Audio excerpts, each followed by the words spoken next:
ఒక సహోదరి నిన్న ఆయన చనిపోయినప్పుడు ఏదో ఒక పాట పాడి ముత్యాలు ఏదో వస్తావా పగడాలు వస్తావా అని స్త్రీమూర్తి మీద గౌరవాన్ని పోగొట్టారు కదా ఆమె.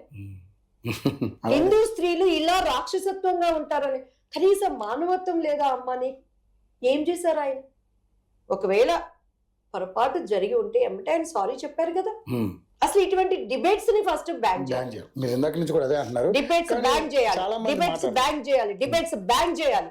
ఎవరైనా క్రైస్తత్వం మత మార్పిడి అంటే నువ్వు బ్రాహ్మణ్ అయితే నీ కులం బ్రాహ్మణే, నీ డివోషనల్ యేసయ్య. నేను చౌదరిని అయితే నా కులం చౌదరినే, నా డివోషనల్ యేసుక్రీస్తువాడు. నువ్వు ఎస్టీవైనా ఎవరి కులం వాళ్ళకి గొప్ప. వాళ్ళు లేకుండా ఈ రోజు ఏమైనా పనులు జరుగుతుంది? చట్టసభలో ఎందుకండి వాళ్ళని ఇవ్వరు? నిజంగానే వాళ్ళకి అన్యాయం జరుగుతుందని చెప్పేసి ఇప్పుడు రకరకాలుగా ఇష్యూస్ కూడా నడుస్తా ఉంది. ఇదే ట్రంప్ గారు రేపు తీసుకెళ్తామండి ఇక్కడ ఆయనకి పగడాల మన ప్రవీణ్ గారికి న్యాయం జరగలేదు. నేను ఇంతవరకు ఆయన చూడలేదు. నేను ఎప్పుడు కలవలేదు. ఆయన మెసేజెస్ మాత్రం వినేదాన్ని. కొన్ని చోట ఎందుకు ఈయన ఇలా మాట్లాడుతున్నారని నేను నొచ్చుకునే సందర్భాలు. తమ్ముడు తనవాడైనా మనం ఎప్పుడు ధర్మం తప్పకూడదు. మహమ్మద్ ప్రవక్త గురించి చెప్పావు, రైట్, నువ్వు అనాలోచితంగా అన్నారేమో, దానికి ఎప్పుడు ఆయన సారీ చెప్పారు. అలానే సీతమ్మ వారి గురించి చెప్పారనుకో, మళ్ళీ ఎమ్మటే దాన్ని ఎడిట్ చేసేసుకోవాలి. ప్రజల్లోకి నువ్వు తీసుకెళ్ళకూడదు అటువంటి మాటలు. ఎవరు ఆవేశంలో మాట్లాడటం మానవ సహజం.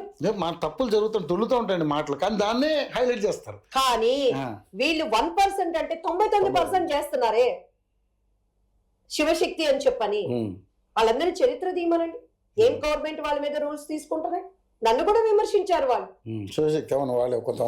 ఏంటండి అది? భయపెట్టి చేయలేరండి. ఎందుకంటే యువత దీని మీద ఈ నిజము అందరికీ తెలుసున్నది. పైగా వాళ్ళు లిస్ట్ ఇస్తున్నారట. దాని తర్వాత ఇంకొకరిని చంపేస్తాం. చంపేయమనండి. ఎంతమంది చంపేయమనండి. కానీ మేడం ఒకటి మీరు మరి చెప్పే ఉద్దేశం ఉందా లేదా నాకు తెలియదు కానీ మేడం, ఇప్పుడున్నటువంటి క్రైస్తవం గాడి తప్పుతుందా, సరైన మార్గంలో వెళుతుంది? ఎందుకంటే కొంతమంది పాస్టర్లు నేను చూశాను మీద, అంటే పేర్లు అప్రస్తుతం, నేను చెప్తాను, నాకు భయం ఏం లేదు. ఇప్పుడు కల్వరి టెంపుల్ సతీష్ కుమార్ గారు కావచ్చు, ఇంకా చాలామంది ఉన్నారు. వాళ్ళందరూ ఏంటంటే దశమ భాగాల గురించి ఎక్కువ మాట్లాడుతూ ఉన్నారు. అసలు నిజంగా మీరు ఇప్పుడు అన్నారు, మీరు హృదయం ఇవ్వండి, మీ దశమ భాగాలు మాకు వద్దు. యేసుక్రీస్తు వారు అడిగింది మీ యొక్క హృదయాన్ని.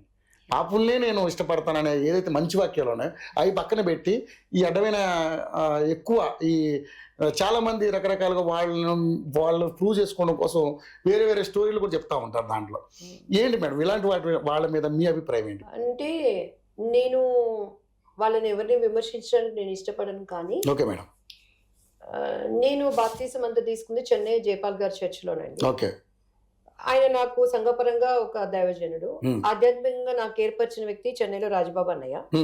సో నాకు బైబిల్ నేను ఎక్కడ ట్రైనింగ్ అవ్వకపోయినా అసలు నన్ను నలగొట్టేవాడిని. ఇదేంది రాజబాబు అన్నయ్య, యేసయ్యని నమ్ముకొని బాప్తిసం తీసుకుంటే పరలోకానికి నువ్వు స్వర్గానికి వెళ్ళిపోతావు అని చెప్పని.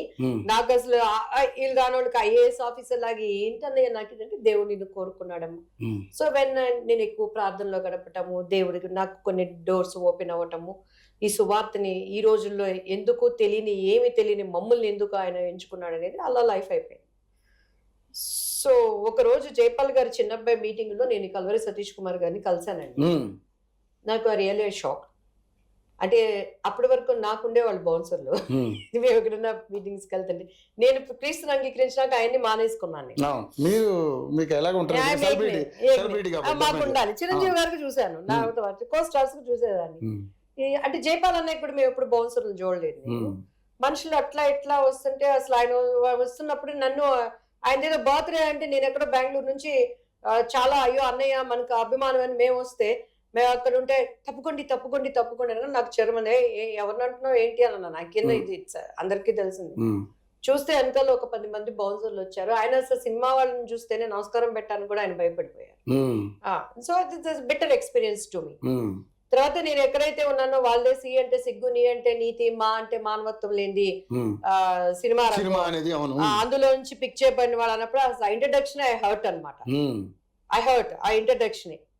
సో తర్వాత మనకి ఏంటని తెలిసినాక అసలు వాళ్ళకన్నా వీళ్ళు 1000 times బెటర్ అనిపించింది. అలానే కొంతమంది మంచి వాళ్ళు ఉన్నారు. ఈ రోజు రాక్ చర్చి ఉందండి. నేను ఆ టైంలో మానసికంగా ఏడ్చినప్పుడు కూడా నన్ను ఆదరించారు వాళ్ళు. దివ్యమ్మ, మేము ఫస్ట్ మేము ఆత్మలకి మేము విలువనిస్తాం, మీ టాలెంట్కి మేము విలువనిస్తాం అని అదే ప్రేమతో అప్పుడు ఇప్పుడు దీవెన అన్నయ్య కానీ అటు ఉన్నారు ఇటు ఉన్నారు. దేవుడు ఏం చెప్తాడంటే అండి, బైబిల్ మనం చదివేటప్పుడు యేసుక్రీస్తు వారి పేరు చెప్పుకొని తోడేళ్ళు వస్తున్నాయి.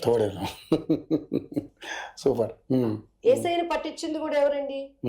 వ్యతిరేకస్తులు కాదు, ఆయనలో 12 మనుషులే పట్టించాడు. సో ఈ రోజు ప్రవీణ్ గారి వెళ్ళేది సిస్టమ్ అంతా తెలిసిన వ్యక్తులు కొంతమంది ఉన్నారు. వాళ్ళు పాస్ చేయండి వ్యవహారం వెళ్ళదు కదా, టోటల్ మొత్తం అంతా రావాలి. ఏదో ఉంది మేడం సంథింగ్. అదే మొత్తం అంతా.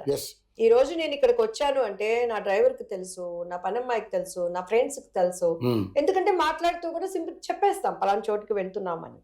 సో ఈ న్యూస్ వెళ్ళింది అంటే ఇన్ఫర్మేషన్ డెఫినెట్లీ దగ్గరున్న వాళ్ళ ద్వారానే వెళ్ళి. సో అందరూ నేరస్తులే కదా అక్కడ.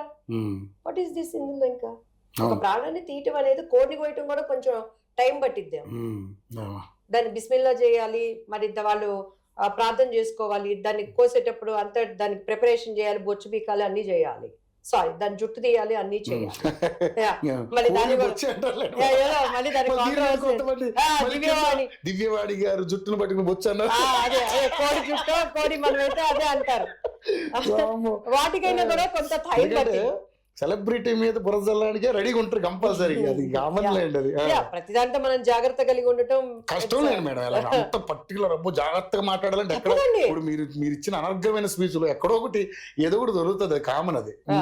సో దాన్ని చేయడానికన్నా కొంత టైం పట్టింది. ఎందుకంటే 2 రోజుల ముందే ఆ కోళ్ళన్నిటిని ఒక లారీలో పెట్టుకొని వాటన్నిటిని పెట్టి ఏ కోడిని కోయాలని, మనిషి పీకం కోయటానికి 15 నిమిషాలు మొత్తం అయిపోయింది. భయంకరంగా మేడం. రానున్న రోజులు ఈ విధంగా ఉండిపోతున్నాయి. కానీ తప్పండి, గవర్నమెంట్స్ లో మార్పు రావాలి. ఈ విషయంలో కనుక పోలీసులు మసిబూసి మారేడుకాయ చేసినా ప్రజలు వదలరు.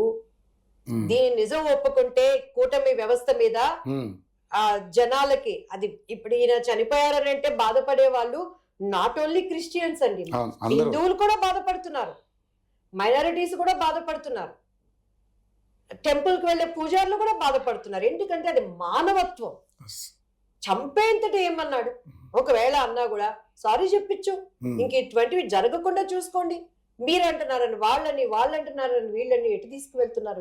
చట్టాలు ఉన్నాయి కదా మేడం, చట్టాలు ఏదో కేసు వేసుకోవచ్చు, మాట్లాడుకోవచ్చు, వాళ్ళ మీద ఎన్నో ప్రాణాలు తీసుకునేంత ఈ హత్య రాజకీయాలు ఎక్కువైపోయినాయి మేడం. నిజంగా చూస్తుంటే చాలా బాధ అనిపిస్తుంది. గతంలో కూడా మన ప్రభుత్వంలో చూసాం, పవిత్ర మాస్క్ అడిగినందుకు సుధాకర్ గారిని ఆయన్ని చంపేశారు. ఘోరం మేడం అదైతే. ఇంకా అవన్నీ ఇలాంటి చాలా ఉన్నాయి. ఆ గవర్నమెంట్ పోయింది, ఈ గవర్నమెంట్ వచ్చింది, దోషులను పట్టుకున్నారా? కేసు ఏంటండి, ఒక పూర్వపరాలు పరిశీలించి దాని మీద ఒక క్లారిటీ రావాలి కదా, అది లేదు.